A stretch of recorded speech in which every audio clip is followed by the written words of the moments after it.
நஹ்மதுஹு வ நுஸல்லி அலா ரசூலிஹில் கரீம் அம்மா பஅத். அல்லாஹ் ஜல்ல ஷானஹு தஆலா தனது திருக்குர்ஆனிலே யுஸப்பித்துல்லாஹுல் லதீன ஆமனு பில் கௌலி ஸாபித் ஃபில் ஹயாத்தி துன்யா வ ஃபில் ஆஹிரா என்பதாக சொல்லி காண்பிக்கின்றான். அல்லாஹ் சுப்ஹானஹு தஆலா முஃமின்களுக்கு லா இலாஹா இல்லல்லாஹ் என்கின்ற அந்த வார்த்தையை, அந்த வாழ்க்கையை உலகத்திலேயும் நாளை மறுமை நாளிலேயும் அல்லாஹ் சுப்ஹானஹு தஆலா உறுதிப்படுத்துகிறான் என்பதாக அந்த வசனத்தின் பொருள். இந்த வசனத்திற்கு பின்னால் இருக்கின்ற விளக்கங்களை நாம் பார்க்கின்ற பொழுது அல்லாஹு தஆலா கபருடைய வாழ்க்கையை குறித்து பேசுகின்றான். எனவே அதன் அடிப்படையில் இன்று கபரிலே நடக்கக்கூடிய நிகழ்வுகள் என்ன, மௌத்தானதிலிருந்து நம்முடைய ரூஹ் எங்கெங்கெல்லாம் செல்கிறது என்பதை குறித்து தான் இன்றைய தராவீகளை நாம் சிந்தனை செய்ய இருக்கிறோம். எல்லாம் அல்லாஹ் சுப்ஹானஹு தஆலா நேரத்தில் பரக்கத் செய்வானாக. கண்ணியத்திற்குரியவர்களே, ஒரு மனிதன், ஒரு முஃமின் இறந்து விட்டால் அவனோட உயிரை கைப்பற்றுகின்ற பொழுது மலக்குல் மவுத் மென்மையான முறையில் அவருடைய உயிரை கைப்பற்றுகிறார். ஒன் நாஷிதாத்தி நஷ்டா என்பதாக நாம் ஓதியிருப்போம். மென்மையான முறையில் வலிக்காதவாறு உடம்பிலிருந்து ரூஹு கைப்பற்றப்படும். அந்த மலக்குல் மவுத் வருகின்ற பொழுது அவரோடு சேர்ந்து சில மலக்குமார்களின் கூட்டமும் வருவார்கள். வந்து அந்த ஆத்மாவிடம் பேசுவார்கள். உஹ்ருஜி ஐயத்துஹன் நஃப்சு தொய்யிபா, அழகிய ஆன்மாவே, மர்ஹபம் பின் நஃப்சி தொய்யிபா, உன்னுடைய வரவு நல்வரவாகட்டும், வா போகலாம் என்பதாக அந்த ஆத்மாவோடு அழகிய முறையில் பேசி அதை தன்னோடு அழைத்து செல்வார்கள்.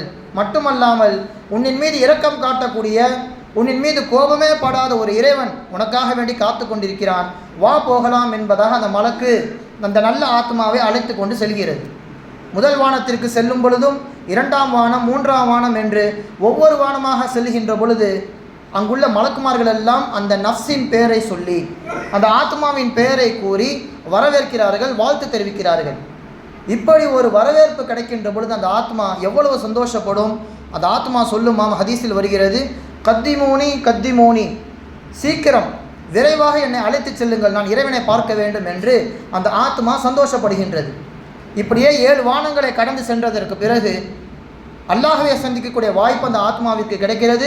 அல்லாஹும் அந்த ஆத்மாவை வாழ்த்துகிறான், அதை வரவேற்கிறான். மீண்டும் மலக்குமார்களிடம் இதை மீண்டும் உலகத்திற்கே நீங்கள் அனுப்பிவிடுங்கள் என்பதாக சொல்லப்படுகிறது. மறுபக்கம் உலகத்திலே கெட்டது மட்டுமே செய்துவிட்டு அல்லாஹ்வை மறுத்த நிலையிலே வாழக்கூடிய காஃபிருடைய உயிர் கைப்பற்றுகிற பொழுது, ஒரு முள் செடியிலே ஈரமான துணியை தூக்கி போட்டு அதை இழுத்தால் எந்த அளவிற்கு கரடு முரடாக அது கிளியும், அந்த அளவிற்கு அவன் உடம்பிலிருந்து ரூஹு வலுக்கட்டாயமாக பிடுங்கி எடுக்கப்படும். ஹஸ்ரத் இஸ்ராயில் அலைஹிஸ்ஸலாம் அவர்கள் மலக்குல் மவுத் கடுமையான முறையில் அதை இழுக்கிறார்கள். அப்போ அவங்க கூட வருகின்ற மலக்குமார்கள் அந்த கெட்ட நஃப்ஸை பார்த்து சொல்வார்களாம், அந்த உயிரை பார்த்து, உஹ்ருஜி ஐயஹத்து நஃப்சுல் ஹபீஸா, இங்கே கெட்ட ஆன்மாவே, அருவருக்கத்தக்க ஆன்மாவே, உன்னுடைய வரவு கெட்ட வரவாக மாறட்டும். லா மர்ஹபம் பின் நஃப்சில் ஹபீஸா, உன்னை ஒருபோதும் நாங்கள் வரவேற்கவே மாட்டோம், வலுக்கட்டாயமாக உன்னை அழைத்து செல்கிறோம் என்பதாக அழைத்து கொண்டு செல்கிறார்கள். ஆரம்பமே இப்படி வில்லங்கமாக இருக்கின்ற பொழுது நஃப்ஸ் என்ன யோசிக்கும்? அது கேட்குமாம், யாவைலஹா, எனது நாசமே, என்ன ஒரு வரவேற்பு இது, ஐன எதுஹபூன பிஹா, என்னை எங்கே அழைத்து கொண்டு செல்கிறீர்கள் என்று அந்த ஆத்மா, அந்த கெட்ட நஃப்ஸு மலக்குமார்களிடம் சொல்லிக்கொண்டே இருக்கும். அந்த ஆத்மாவை அழைத்து கொண்டு வானத்திற்கு செல்கின்றார்கள். முதல் வானத்தில் அதற்கான சபிப்பு. மலக்குமார்கள் எல்லாம் சபித்து, உனக்கு கதவே திறக்கப்படாது, உனக்கு வானத்தில் இடம் கிடையாது, இங்கிருந்தவர் அப்படியே நீ உலகத்திற்கு சென்று விடு என்பதாக எல்லாரும் சபித்து விட்டு, பற்றாத குறைக்கு அல்லாஹும் சபித்து விட்டு உலகத்திற்கே சென்று விடு என்பதாக அது தூற்றப்படுகிறது. இந்த சம்பவங்கள் எல்லாம் நடப்பது எதுவரைக்கும்?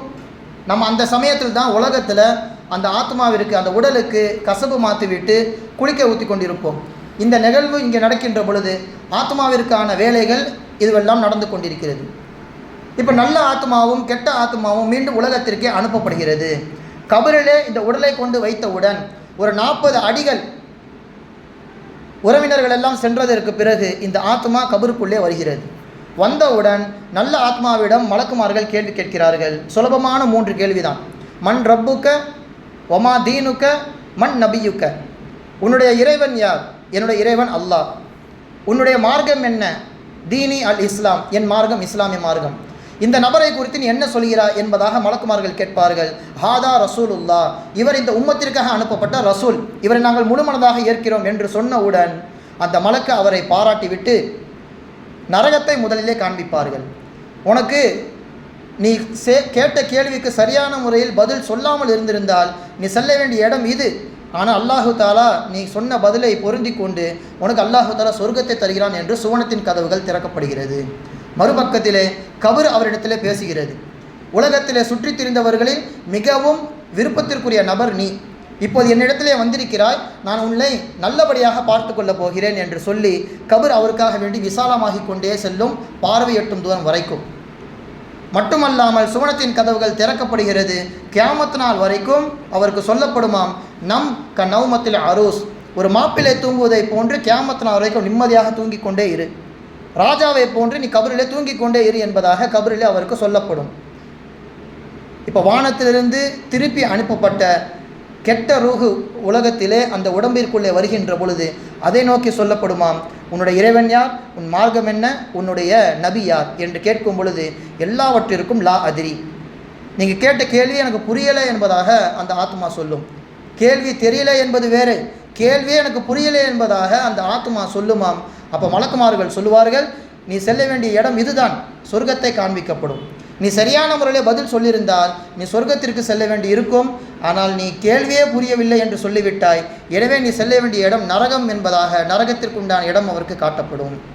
கபரு பேசுமாம், உலகத்திலே சுற்றி திரிந்தவர்களில் என் மேலே சென்றவர்களில் நீயே மிகவும் அருவருக்கத்தக்கவன், இப்போது நீ என்னிடத்தில் ஒப்படைக்கப்பட்டிருக்கிறாய், நான் உன்னை எப்படி கவனிக்கப் போகிறேன் என்று பார் என்று சொல்லி கபர் அவரை நெருக்க ஆரம்பிக்கிறது. ஒரு ஆத்மாவை ஆரம்பத்திலேயே அல்லாஹ் சுப்ஹானஹு வ தஆலா எப்படி அது நல்ல ஆத்மாவா கெட்ட ஆத்மாவா என்று உடலிலிருந்து உயிர் பிரிகின்ற பொழுது அல்லாஹு தஆலா முடிவு செய்து விடுவான்.